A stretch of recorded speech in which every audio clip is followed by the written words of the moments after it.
allows users to or hosts to contact other hosts that may be under attack on the network in the face of the denial of service attack.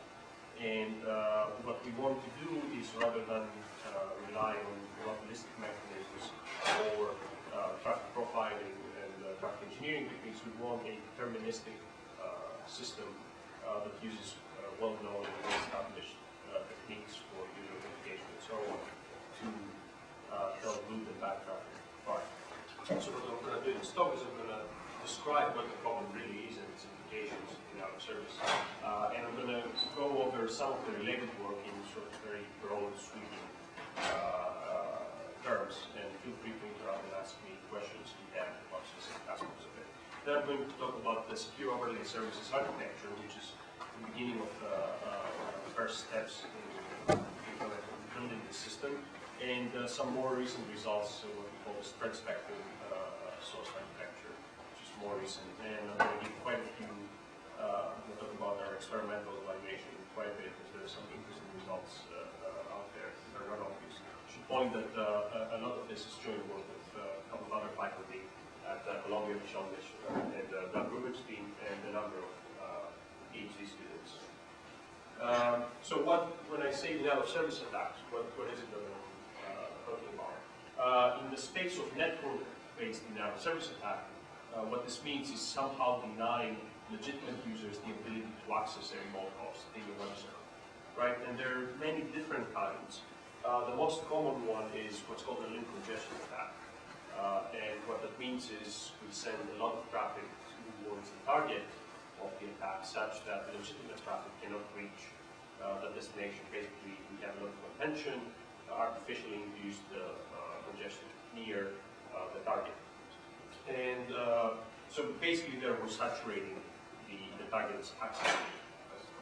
Now another type of denial of service attack may be attacking the router processing capacity. So if we send packets that the router cannot just forward but needs to stop and think about the process, then if you send enough of them, we may be able to, or an attacker may be able to impact the forwarding part of the router, and things like that could happen accidentally. For example, by overloading, causing overload on routing protocols that then spill over into the forwarding plane routers. And finally, we may attack the computation on the end host, so causing the web server, in this example, to do a lot of work that's unnecessary, and then it does serve a legitimate request. So, for example, if I know that the particular request is going to cause the web server to go to the database and perform some expensive operation, I may need to do only a few of these requests, and then the web server is going to be overloaded. So the easiest by far of these attacks is this link congestion attack, because they don't require any knowledge by the attacker in terms of what the target is.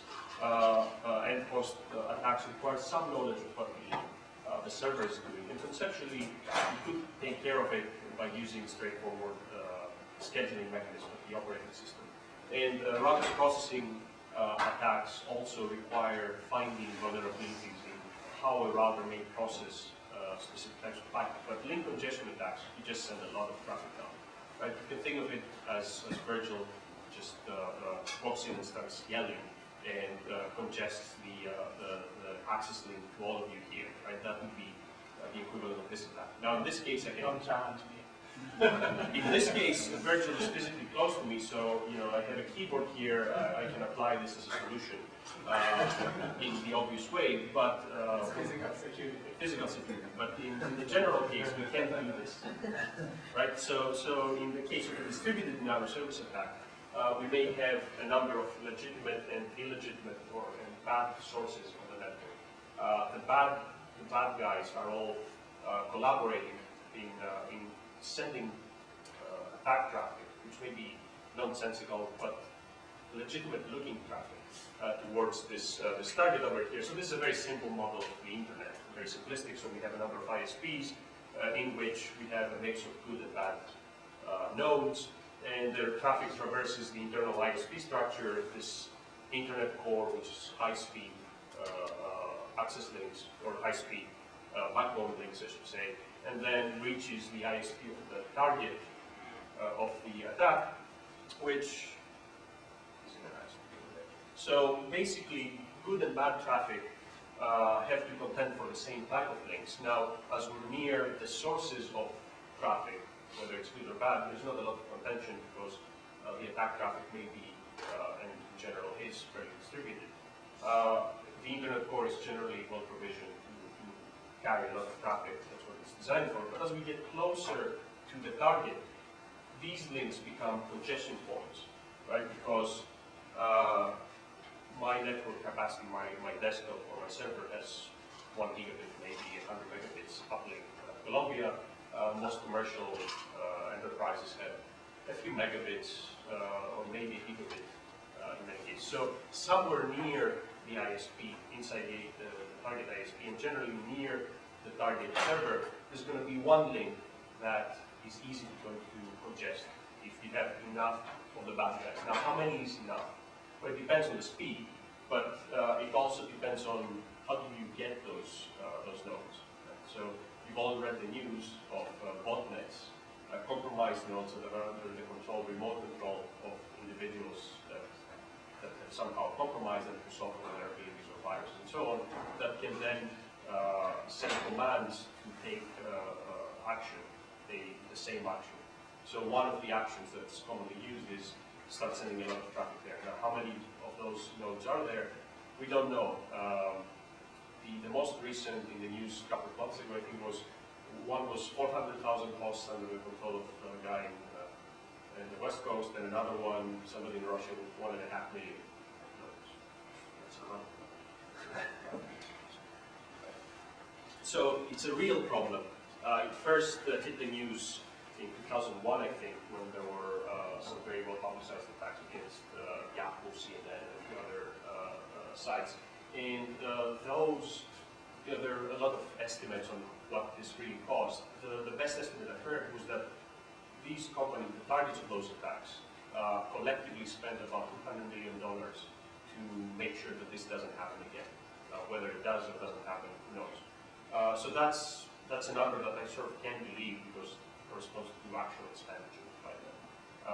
Loss of service and whatnot, who knows what estimates there are.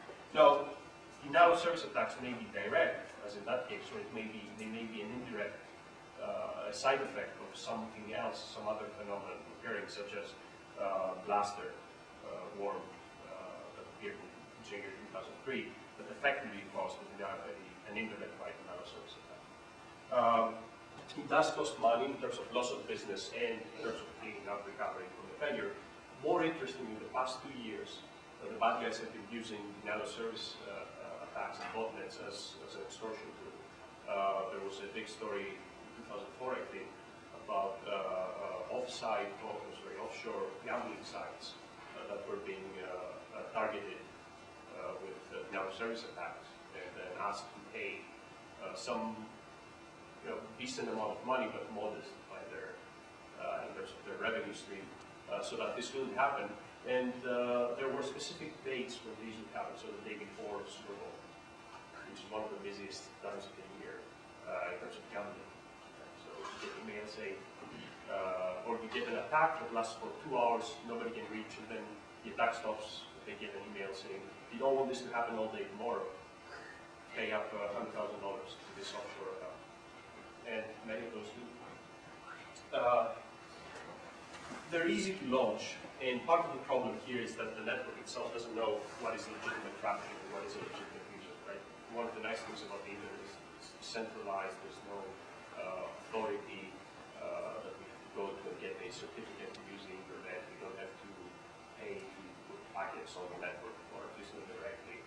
So that allows us to do all sorts of nice things, but it also lets the bad guys launch denial of service attacks fairly easily. And firewalls themselves don't help, mostly because the point where firewalls are deployed is within the congestion point of the target. So you have your firewall on the local side of your access link to the ISP, and that link is what's going to be congested, or a link upstream to your ISP. Right. So if we had better security, this whole problem would go away. Well, it's not. Some ISPs are using ingress filtering or egress filtering, depends on which way you look at it, which basically means look at the packets that go out of the ISP and drop them, or prevent packets that purport to come from fake IP addresses that are not supposed to be served by that ISP or by that customer, used by the particular customer, just drop them. And this is a good step, but it only helps against attacks that do use spoofed IP addresses. When Bell South, it's AT&T, turned on spoof filtering in half their network, because they couldn't for technical reasons do it. On the other half, they noticed that on the half where they did turn on the spoofing, spoof detection and filtering, the bad guys started using the real IP addresses so they could get through. On the other half, they kept using the fake IP addresses for their attacks. So, and the tools that are out there for in terms of botnets can actually detect whether there's spoof filtering automatically and then resort to use one way or the other. If we could reserve bandwidth, things would be better, but it's unlikely that anytime soon we're going to have internet-wide reservation to the desktop and so on. And so on. It's interesting to note that the problem is at the edges of the internet, so to speak. It's that the ISPs, the core providers, the backbone, generally has enough capacity to carry the whole traffic because these guys get paid to carry traffic. So there's not a lot of incentive to deploy mechanisms, expensive mechanisms in particular, that mitigate service attacks. So one of the things that ISPs do in practice is what's called blackballing, and the idea here is that if an attack is detected towards a particular server, a particular prefix, whether the ISP of that customer is going to do is going to inject routing entries to their IS IS routing protocol to divert all traffic to a particular location and then just drop it. So the idea is that what the ISP is trying to do is minimize collateral damage to other customers that may be connected to the same POP router. Now that doesn't do anything to protect the actual server. So this is only trying to protect other customers that may be impacted by that attack. Why is that different than dropping? It's just more efficient to do it that way because routers can do forwarding much more efficiently. It's simply in terms of how it's implemented in most of the commercial routers. Semantically, it's the same. You drop it, but in practice, it's just forward and then dropped in a link that nobody cares about. That's the practice. Let's see.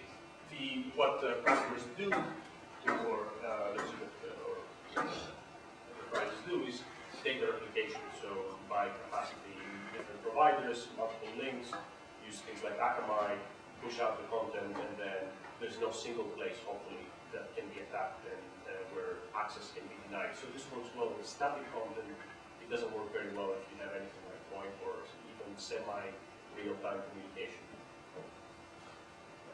So a lot of the work on dealing with denial of service attacks has focused on profiling the traffic. So either try to determine what is good traffic and then filter out or rate limit anything that doesn't fit this profile, or build a profile of what is bad traffic and then drop it or rate limit it and so on. This is not trivial, and there's been a lot of work on this, and it goes back and forth between attack and defense. There's some recent results on CCR that show that, from Rob Gary and QPen, that show that even very low volume traffic from many sources, say 100,000 different sources, can have the same or even better impact in terms of an attack objective than just blasting down a lot of traffic. And that's just very difficult to detect. But even if we have it, the question is what's the best placement for such mechanisms. So again, there's a variety of different approaches. One is put it close to the sources of attacks, which effectively means everybody has to deploy it. Right? So all ISPs or all enterprises put one of these boxes that monitors their outgoing traffic and then they try to somehow rate limit it or police for some traffic profile. Problem with this approach or approaches like this is, why would I do it if I'm not going to get any benefit? Right? It depends on everybody doing it before I get any benefit. So it doesn't work very well in my view. You can put it inside the core, and that might be a good place in terms of how many you need to deploy and bang for the buck. But again, it's not in the best. It's not really in the interest of most ISPs to deploy anything like this, especially since many of these systems can have side effects with very low probability, but do have side effects that impact actual operations. So you might drop legitimate connections, you might drop packets, and so on. And ISPs don't like more phone calls to their customer support provider. And finally, you can put it near the target ISP, and as long as you put it deep enough that the links to the ISP aren't congested, you're good. Again, problem is, how do you do this profiling? So this isn't what the talk is about. Another type of approach is what's called pushback, and the idea is, if I know that I'm being attacked, and I can derive some kind of profile for what the attack looks like in terms of, say, the source or the TTL field or anything at all in terms of the header information, or even just say, look, I'm getting too much traffic, don't send it all to me.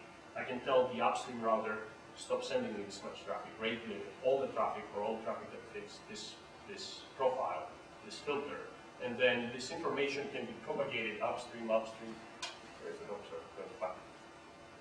And then as far as it can go, which may be only to the edge of my ISP, maybe to other ISPs if they're willing to play ball, or even in the other enterprises that may have routers that are participating. So this was a proposal from 2 or 3 years ago, has gone nowhere. The reason is it requires wide deployment, and there's also reasons why ISPs might not want other ISPs to tell them what to do with traffic that transits them. Right? So business reasons and business competitive purposes for which ISPs are very reluctant to use things like this. Doesn't traveling traffic end up serving the attacker anyway? If the traffic is isotropic, then yes. That means if the traffic comes from all directions, if attack traffic comes in equal proportions to regular traffic from all directions, sure. If it's anisotropic, that is, if you're getting more attack traffic from this link than this, then rate limiting this link only is going to help. And then there's a lot of work that was done even before this on determining the real sources of attack using things like packet marking or ICMP trace packet, things like this. Completely useless in most real scenarios because one, the attackers don't really bother to hide their identities, it just doesn't matter. And second, what are you going to do with the identities of 100,000 hosts that you are attacking, even if you do it? There's just no mechanism to deal with. So the idea is that you would need something like pushback or some way of sending information to the source or to the administrator managing those sources and hope that they take some action. And more recent work has focused on this idea of network capabilities, which is the sender of the packet or connection would need to acquire some permission, token capability, before they're allowed to send traffic to the destination. And the routers would have to play along with this and rate limit or outright drop packets that don't have these capabilities. And of course, if we keep the capabilities short-lived and they need to be refreshed fairly frequently, if there is a service attack, we can just revoke capabilities from the sources that we notice are sending us too much traffic. There are several proposals on this. Virgil had some, one of the earliest, I think, as well. One of the problems is that this requires fairly large-scale deployment, again, and there is this problem of what's called denial of capability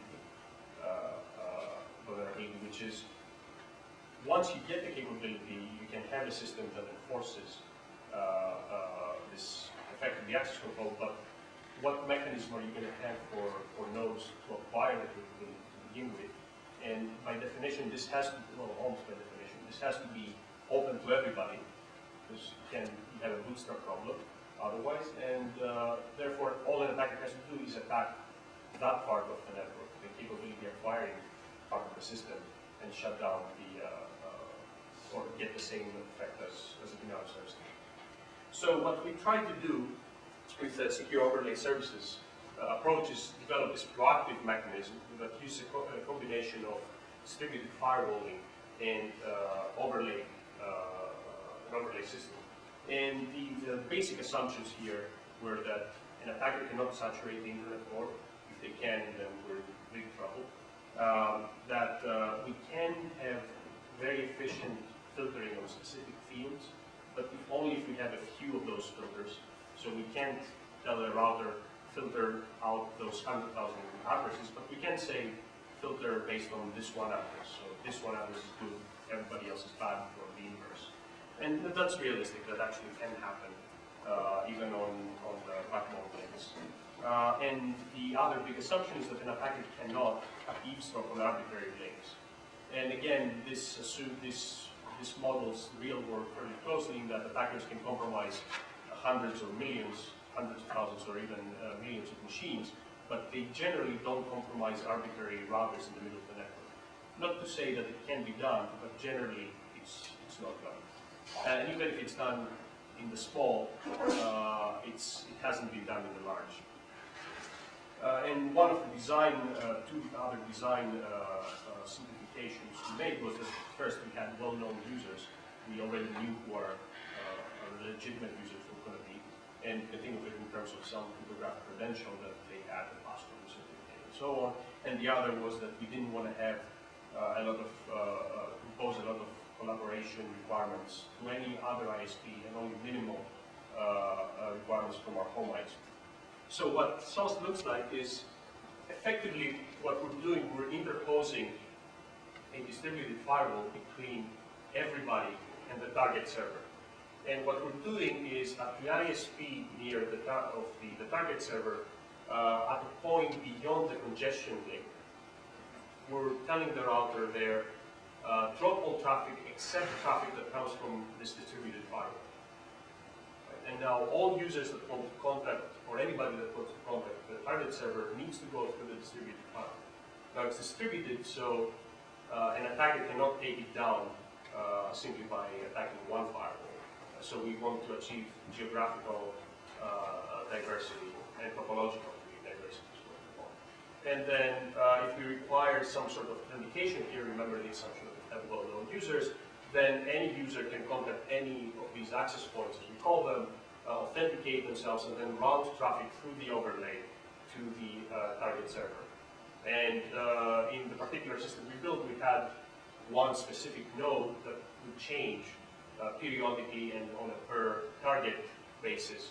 That would be that all traffic would flow through to reach a particular server. So if we had another server down here, there would be another overlay node selected at random that would forward traffic to it. And this was so we could keep the access control list on the router very simple. All we have to do is say this one node on the overlay let through, everybody else drop or regulate. And we can do 2 or 3 of these secret services, we call them. You don't need to have a whole lot though.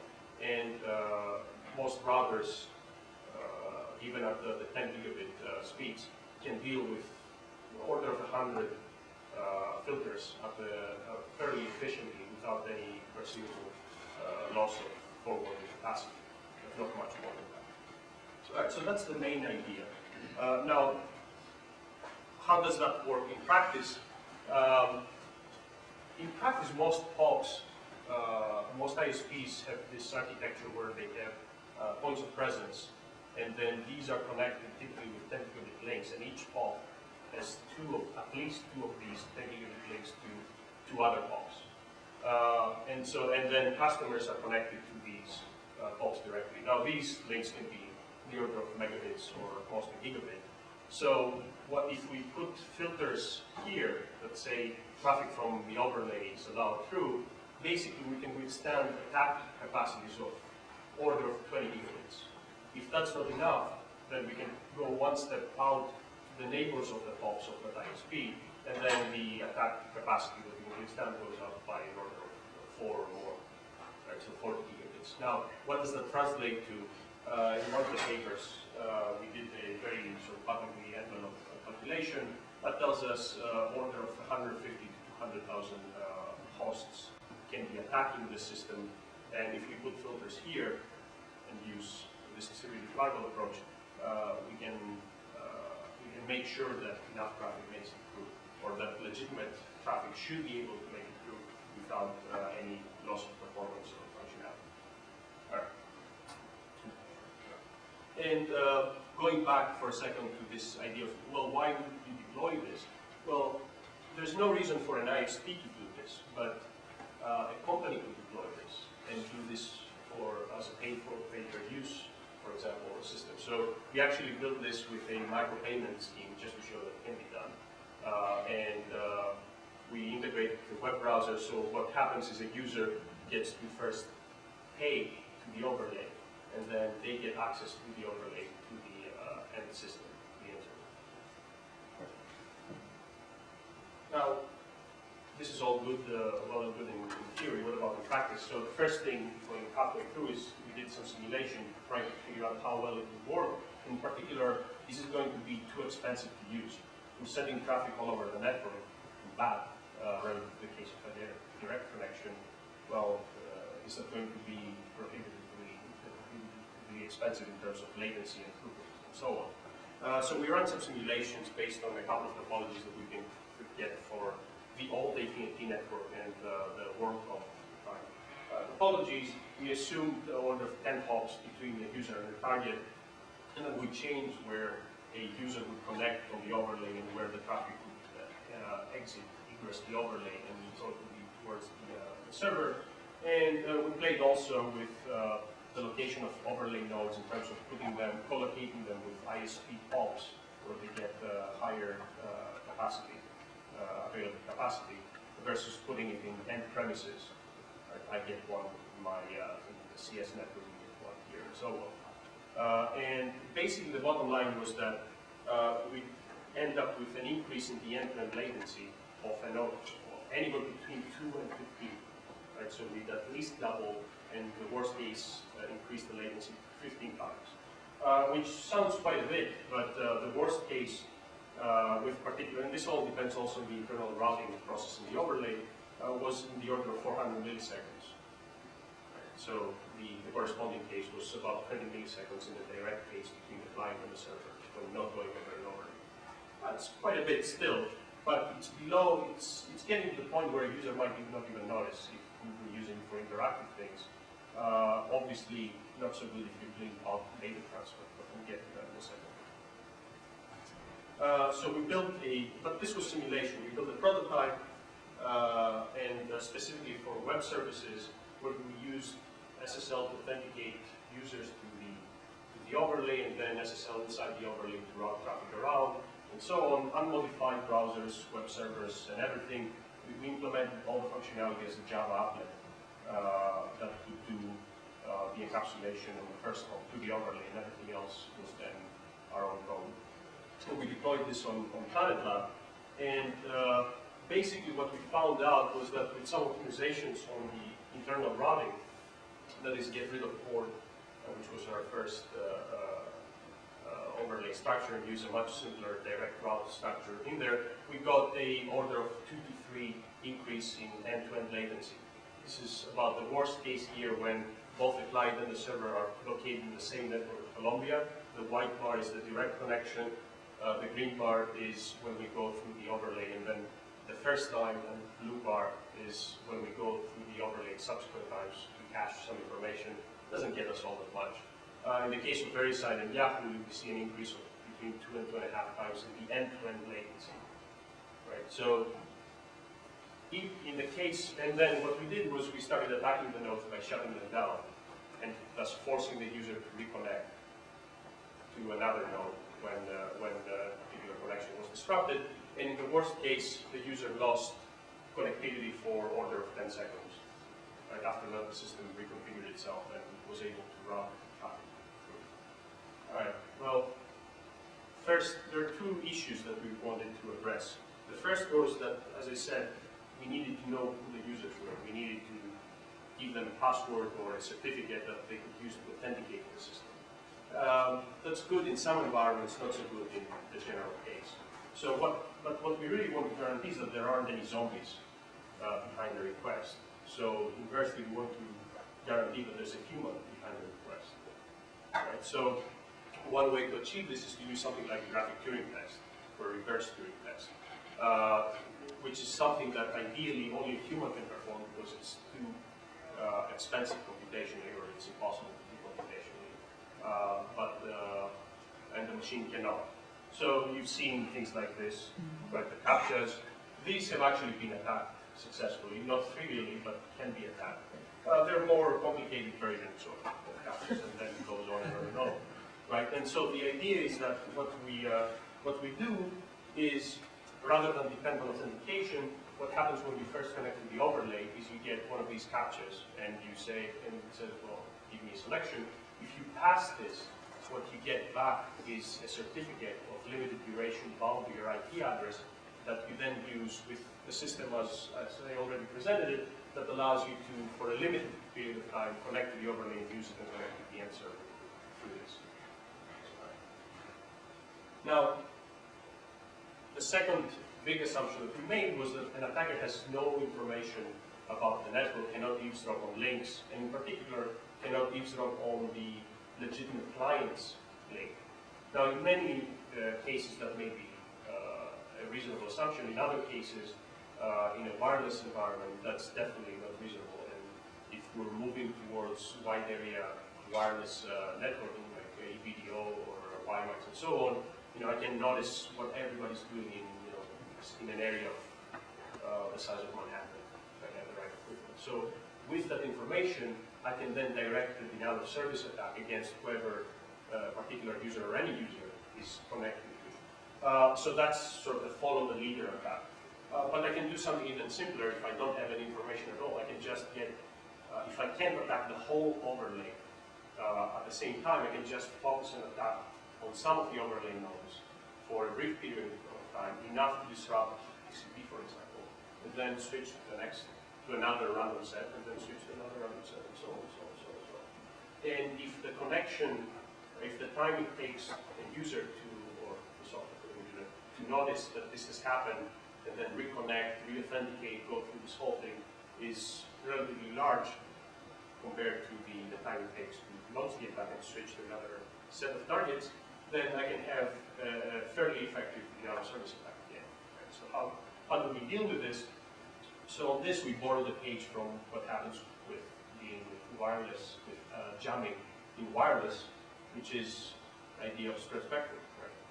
So the idea here is, rather than have the user connect to any given access point on the overlay, instead the user spreads their traffic using a pseudo-random sequence across potentially across all the access points. So the first packet that the user needs to send to the traffic might go through this access point, the second traffic might go through this, the third packet might go through this, and so on. Now this sequence is determined by a pseudo-random function that is seeded with a key that the user establishes with the overlay. The reason for that is because we want the overlay to still be able to verify that the user is legitimate and that the user is behaving. Because if we're using things like a graphic Turing test, an attacker could go through the ticket acquisition phase, or could negotiate with the overlay to get this pseudo-random seed, and then give it to all the zombies to launch an attack. So the other requirement is that we also need to keep minimal state per node. If we have 1 million users using the overlay, then we don't want to have to, this has to scale, the overlay has to scale. So what we did was we basically went back to the scalability model and said, well, what if what the user gets is this ticket, and then every time they send a packet through the overlay, they need to put this ticket on the packet, and the overlay gets to verify the ticket. And there's also some information that changes on a per packet basis, so a captured packet is no use to an attacker. They can't replay the same overlay node or any other overlay node. Now all the node needs to remember is what's the latest packet that they saw for any particular user. So that's a sequence number. You can think of it as a sequence number, 4 bytes, 8 bytes. You have 1 million users, that's 4 to 8 megabytes of state. It's pretty scalable. Nothing else needs to be remembered. The problem is what happens with the denial of capability attack. How do the users get the capability? Remember, if I can notice who you're contacting on the overlay, I can just attack that node before you have a chance to get your capability. So the idea is that the user sends a request for a capability to any overlay node. That overlay node immediately forwards the request to another random overlay node, which then does the computation of the capability, construction of capability, and sends it back to the user. Now, as a result of that, the user or a user and the overlay have a pseudo-random, have a seed that they can use for the spreading sequence, so to speak. And then on top of that, we can do the graphic Turing test, verify that the user is in fact a human user, if that's what we want to do, and after that, authenticate them and allow them to send traffic through. The other interesting thing, if we start thinking in terms of spread spectrum, is that we can also very easily introduce packet replication. So we don't need to send the same packet once, or we don't need to send the packet once. We send it 3 times, 2 times, however many times we want. Why might we want to do this? 2 reasons. The first is to improve performance. The second is to improve attack resilience. So if an attacker is still attacking all nodes, or not all nodes, a subset of nodes in the overlay, if I send the same information twice or 3 times, I increase my chances of finding one node or a path through the overlay that is not congested, is not under attack, is not impacted. So that's what we wanted to determine, basically using PlanetLab and our prototype implementation, figure out if we use this scheme, what is the impact on latency and throughput as we increase the number of overlay nodes, as we increase the degree of replication, how many copies of the same packet we send, and then as we allow an attacker to bring down more and more of the nodes. The idea here is that because we use all the nodes in a manner that are unpredictable to the attacker, they don't know the sequence, the best they can do is just attack blindly some of the nodes. And so what we allow the attacker to do is get more and more resources and bring down more and more of the nodes, basically launch a more and more effective denial of service. So these are the 3 parameters that we want to play with. So the first thing to notice is as we increase the number of nodes, in fact, latency seems to get worse, but sort of asymptotic. So the idea behind this is that PlanetLab nodes are distributed throughout the internet. So the initial choices we made, basically, were random. They went through, we have some worst case, we have an average case. As we select more nodes, the likelihood that we go farther away, when we get the worst case, sort of indirect routing, latency increases. But eventually you find the worst node and then it doesn't get all that much worse. But it's still not very good. I mean, we have a increase in latency in factor of 3 over there. And ideally, we want a lot more than 64 nodes, so PlanetLab doesn't have all that many. Ideally, we want to have something like 2,500 nodes, a network the size of Akamai.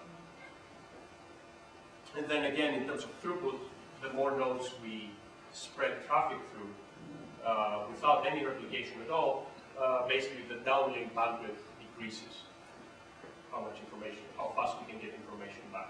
And the direct connection was about here, 1250, it's here, and then asymptotically drops down by about 30% or so.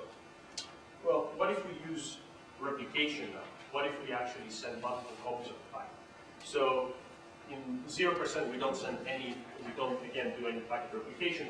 50% we replicate the packet with probability 1/2. 100% we send 2 copies of the packet. 200% we send 3 copies of the packet.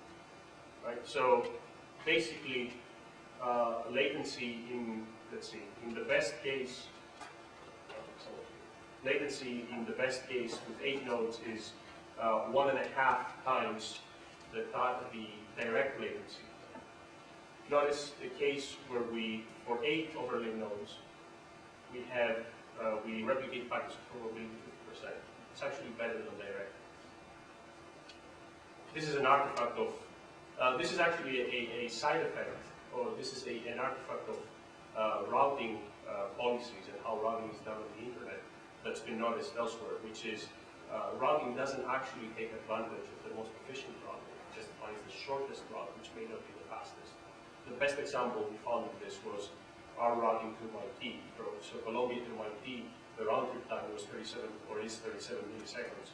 Going to Penn is 6 milliseconds, Penn to MIT is 17 milliseconds.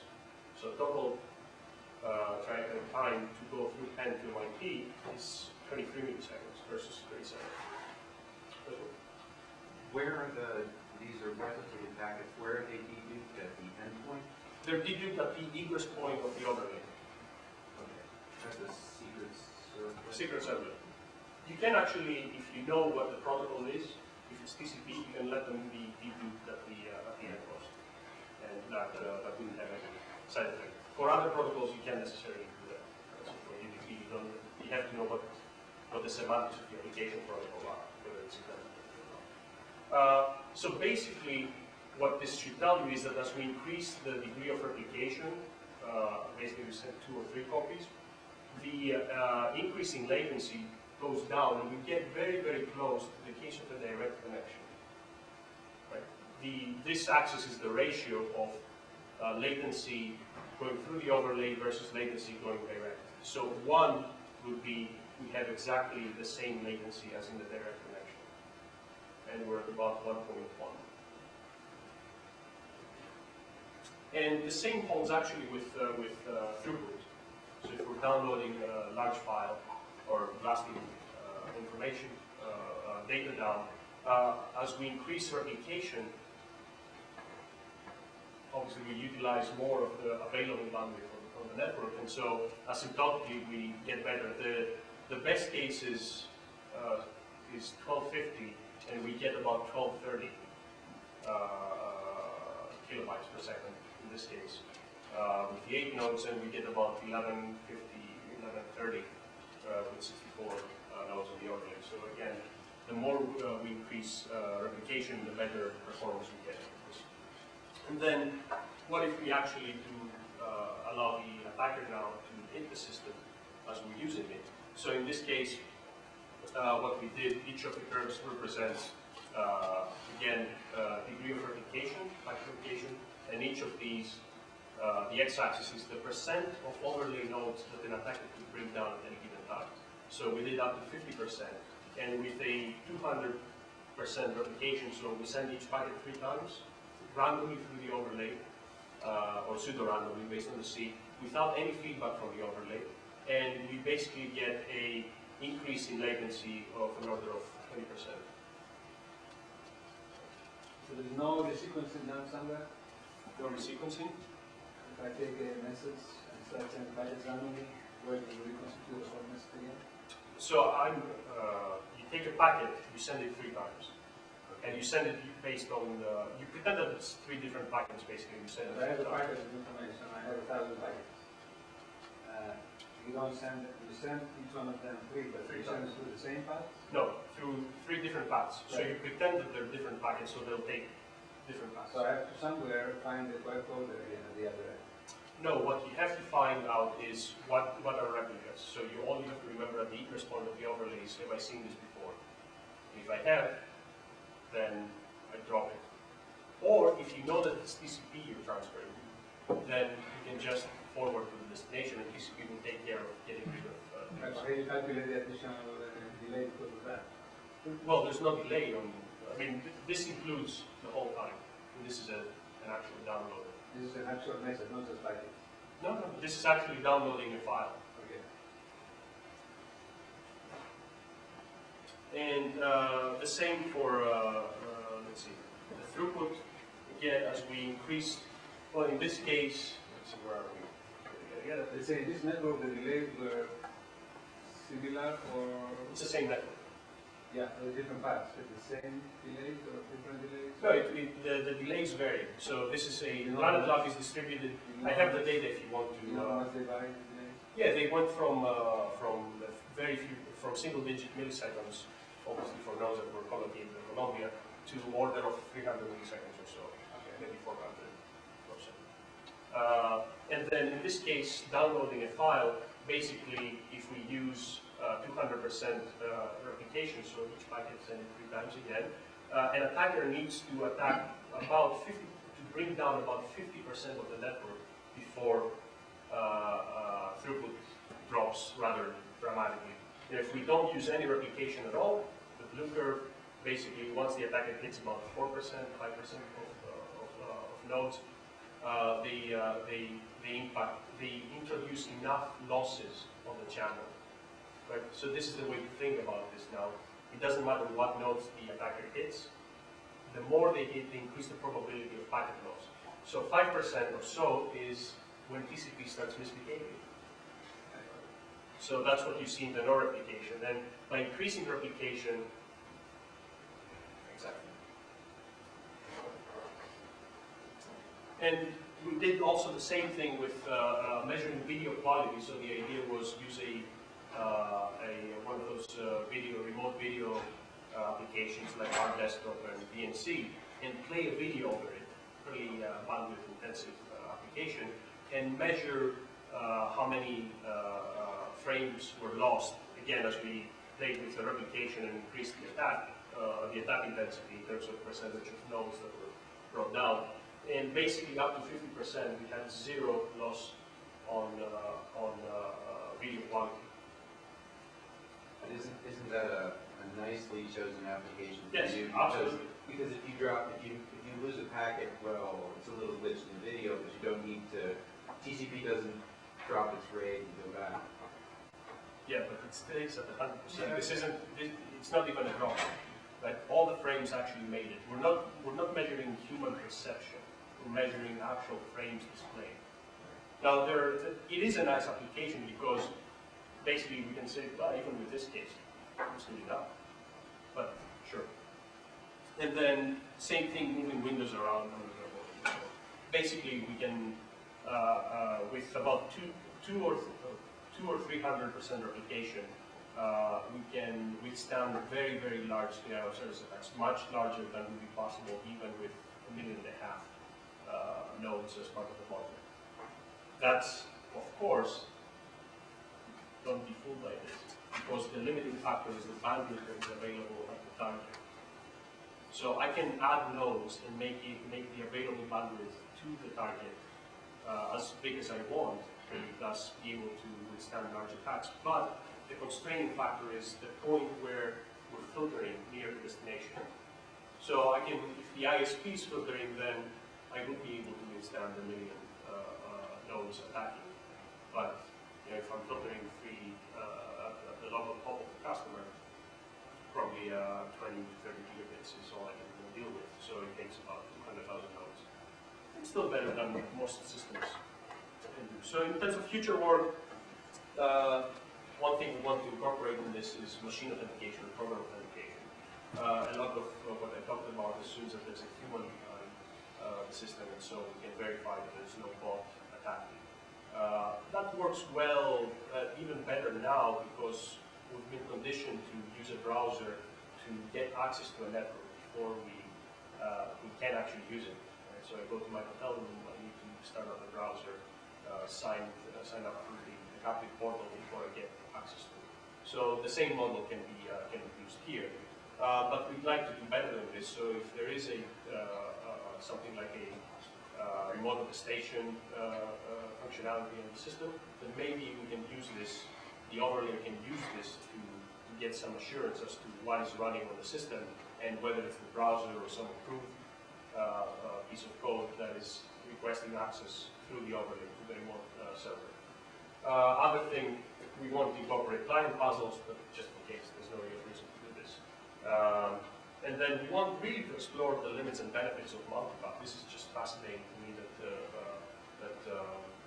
how much redundancy there is in the network that we could take advantage of. Of course, we pay a price for this, just not directly, right? We're wasting bandwidth to do this. So it's not for free. On the other hand, if that bandwidth wasn't used, why not? The other thing to keep in mind is that you don't have to use this system all the time. You can turn it on when an attack actually occurs, or when you notice that you can't get through to a destination. So then you turn it on and see whether you can get to the destination. seems that you are really losing some bandwidth only in the accessing overlay, but not afterwards. Well, there's, if I do one hop in direction to the overlay, I'm using some bandwidth there, and then direct from the access node, from the overlay node to the So destination. that's only place where you are really using constant bandwidth, as opposed to just one at a time loss. That's right. Right. So it's not the end of the world. But, and then, we'd like to better model and understand the packet capabilities. The reason we went with spread spectrum sauce was because we thought that the original model we had for sauce was a little too simplistic and a little too weak. We think the current model is a lot better. We have some quantitative results that I couldn't figure out how to do the equations in magical. That's why I'm not showing them. But if you want, I can give you the papers are actually published. Put them up. But I think a better understanding and a better modeling of attackers and attacking capabilities is what we need before we can have assurance in any mechanism, not just this. So, in conclusion, we solved the problem of the service attacks. So we can all go home. I think sauce is basically what we want to do is make people think another way. So rather than follow the path of profile traffic or change the whole network or whatnot, said, well, what can we do with what we have? And I think we've achieved beyond my expectations now what we set out to do. And really, the takeaway message is be creative, and I'll leave it at that. If you want more details, there's a year around with all the papers and some more information.